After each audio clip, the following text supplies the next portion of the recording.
भारत को अगर बचाना है तो भारत की संस्कृति को बचाओ।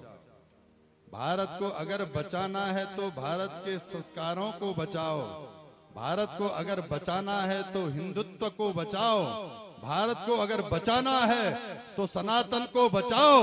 नहीं तो एक समय ऐसा आएगा जब आपका धर्म पूछा जाएगा और आपके सीने पर गोली मार दी जाएगी।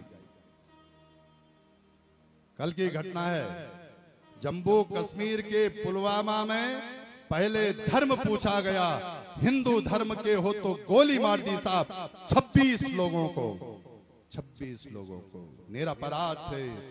लोग कहते हैं आतंकवाद का धर्म नहीं होता, हम कहते हैं साहब आतंकवाद का धर्म है और वो धर्म है मुस्लिम धर्म। नाम पूछा तू हिंदू है तो गोली मार दी। और आप भी जानते हैं, हम भी जानते हैं कि जम्मू कश्मीर मुस्लिम बाहुल्य राज्य है और मुस्लिम बाहुल्य राज्य में अगर हिंदू की धर्म पूछ करके हत्या की जाती है, निर्मम हत्या, पत्नी के सामने अगर पति की हत्या होती है, तो हमें ये कहने में कोई संदेह नहीं कि मुस्लिम बाहुल्य राज्य में किसी मुस्लिम आतंकवादी ने हिंदू को गोली मारी, उसके हिंदू होने का ये अपराध था क्या? बचाइए हिंदू धर्म को, बचाइए सनातन धर्म को।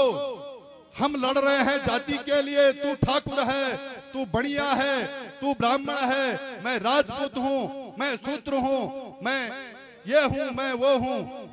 आप यूं ही लड़ते रहोगे और याद रखना एक दिन आपकी छाती पर वो विधर्मी आकर के आपकी छाती पर ऐसे ही गोली मार के चले जाएंगे।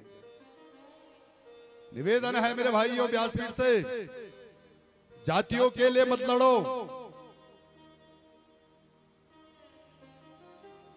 हमारे सनातन धर्म में एक ही जाति है और वो है मानव जाति। हमारे सनातन में एक जाति है, वो है मानव जाति। वर्ण व्यवस्था का सम्मान कीजिए। समझ रहे हैं? अगर वैदिक सनातन परंपरा में वर्ण व्यवस्था बनी है तो इसका आदर कीजिए। ना लड़िए ब्राह्मणों के लिए, ना लड़िए क्षत्रियों के लिए, ना लड़िए तुम शूद्र हैं, तुम बढ़िया हैं। लड़ना है तो इस बात के लिए लड़िए कि सनातन जीवित कैसे रहेगा, इस बात के लिए लड़िए। हम तो बड़े क्षुब्ध हैं कल से साहब। जम्मू कश्मीर में ये घटना हो गई, पुलवामा में पत्नी चिल्ला रही है मेरे पति को धर्म पूछा, पहले किस धर्म का है, पति ने कहा हिंदू धर्म का हूं तो गोली मार दी। कितने बड़े दुख की बात है साहब,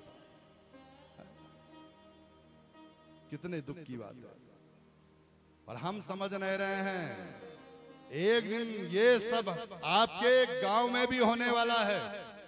पहले जम्मू कश्मीर में हिंदुओं ने पलायन किया और अब ही कुछ दिन पहले आपके पश्चिम बंगाल में हिंदू पलायन करने लगे थे। और एक समय ऐसा आएगा जब आपको सिर ढकने के लिए छत नहीं मिलेगी, जंगलों में भागोगे तो समझ में आएगा। सनातन बचाइए, हिंदू धर्म को बचाइए। निवेदन है व्यासपीठ से। और मैंने कहा था हमारी अधिष्ठात्री है, हम शक्ति को पूजने वाले हैं और शक्ति हाथ में खड्ग धारण करती है।